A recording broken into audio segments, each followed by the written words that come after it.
Hamas resmi membubarkan pemerintahan sipil yang sudah mereka pimpin selama hampir 2 dekade di Gaza.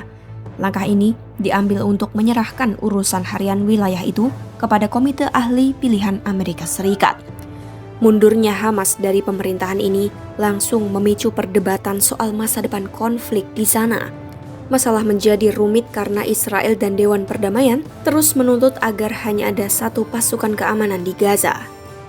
Lantas, apakah keputusan mundur dari kursi pemerintahan ini akan membuat Hamas melepas peran militer dan senjata mereka? Simak selengkapnya dalam video berikut.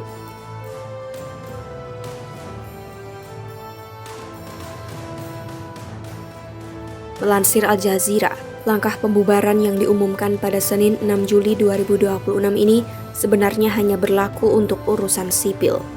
Pembubaran ini ditujukan untuk urusan pelayanan publik harian saja. Dalam konferensi pers yang digelar di halaman Rumah Sakit Al-Aqsa, Deir al-Balah, Direktur Jenderal Kantor Media Pemerintah Hamas, Ismail Al-Tawabta, telah mengonfirmasi. Ketua Komite Darurat Pemerintah Hamas, Muhammad Abdul Halik Al-Farah, disebut telah mengajukan pengunduran diri resmi. Ia pun meminta semua pihak terkait untuk mempercepat proses masuknya Komite Nasional Pengelola Gaza agar bisa segera menjalankan tugas. جاهزين يا شباب جاهزين خلوا الصمت بس. قرر معالي الأخ رئيس لجنة الطوارئ الحكومية ورئيس المتابعة الحكومية بالإنابة الأستاذ محمد جواد عبد الخالق الفرة تقديم استقالته الرسمية من منصبه وكذلك الإعلان عن حل لجنة الطوارئ الحكومية تأكيدا على جدية الإجراءات وإنفاذا للاتفاقيات وتسهيلا لعملية الانتقال الإداري. ندعو كافة الأطراف المعنية والمختصة إلى الإسراع الفوري في خطوات الدخول اللجنة الوطنية لإدارة غزة بشكل فوري وسريع وممارسة مهامها ومسؤولياتها الوطنية والإدارية لتعزيز صمود شعبنا الفلسطيني الكريم. Jurnalis Al Jazeera Hani Mahmud menjelaskan situasi tersebut. Menurutnya, mundurnya Hamas dari urusan administratif sama sekali bukan berarti mereka melepaskan peran politik ataupun kekuatan militer di Gaza. Poin ini diperkuat oleh laporan media CNN.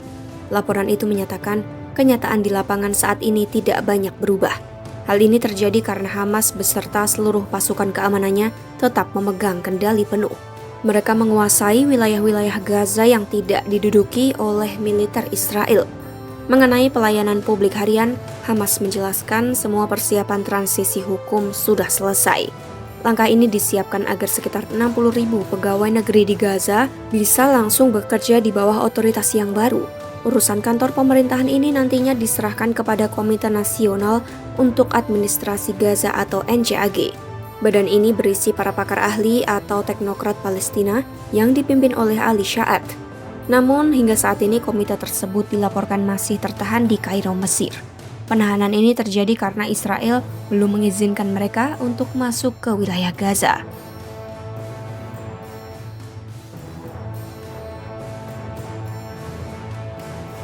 Mundurnya Hamas dari kursi pemerintahan sipil ternyata memiliki tujuan yang berkaitan erat dengan diplomasi internasional.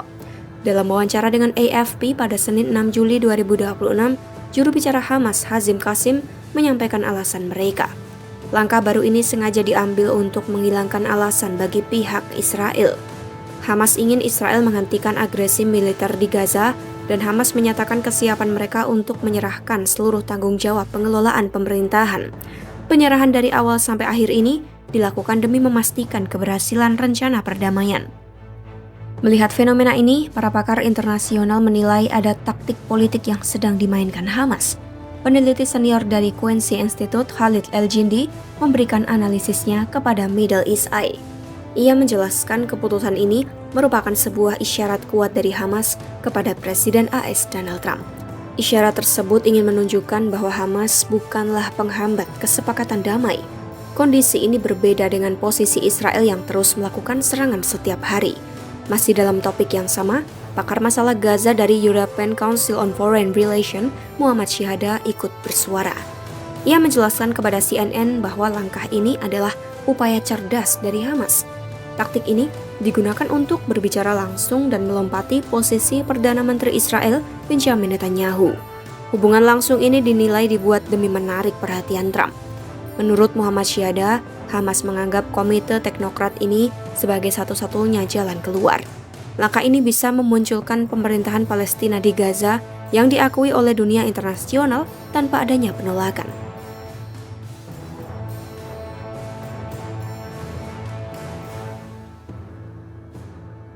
Meskipun Hamas melunak dalam urusan pemerintahan sipil, masalah senjata tetap menjadi jalan buntu yang sangat rumit. Berdasarkan laporan The Times of Israel pada 6 Juli 2026, Dewan Perdamaian bentukan AS telah mengeluarkan pernyataan resmi. Melalui platform X, Dewan itu menyatakan mereka akan menilai langkah Hamas berdasarkan tindakan nyata di lapangan. Mereka tidak akan melihat langkah tersebut sekadar dari janji manis saja.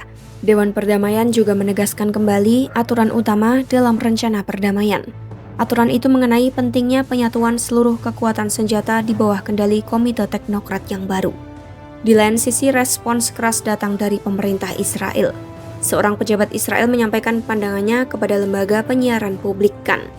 Ia menilai keputusan Hamas itu hanyalah sebuah rekayasa opini yang tidak memiliki arti apapun.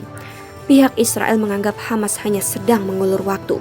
Taktik ini diduga agar Hamas tidak dinyatakan melanggar perjanjian gencatan senjata oleh para negara mediator. Isu perlucutan senjata ini akhirnya menjadi bom waktu yang sangat sulit dipecahkan. Hal ini terjadi karena adanya perbedaan syarat yang tajam dari kedua belah pihak. Di bawah rencana perdamaian, Hamas sebenarnya setuju untuk menonaktifkan senjatanya. Namun mereka memberikan syarat agar Israel harus menarik seluruh pasukan militernya dari Gaza terlebih dahulu. Kebalikannya, Netanyahu justru menyatakan rencana yang berlawanan secara terbuka. Ia bersikeras agar militer Israel terus memperluas wilayah kekuasaan mereka. Saat ini, pasukan Israel dilaporkan telah menguasai sekitar 60 hingga 70% wilayah jalur Gaza. Kondisi itu membuat ruang hidup warga Palestina di sana semakin menyusut. Perbedaan posisi yang sangat tajam inilah yang membuat masa depan senjata Hamas masih menjadi teka-teki besar. Semua ini terjadi di tengah mandeknya kesepakatan damai yang belum menemui titik terang. Tinggalkan komentarmu, pantau terus perkembangan konflik di Gaza hanya di YouTube Kompas.com.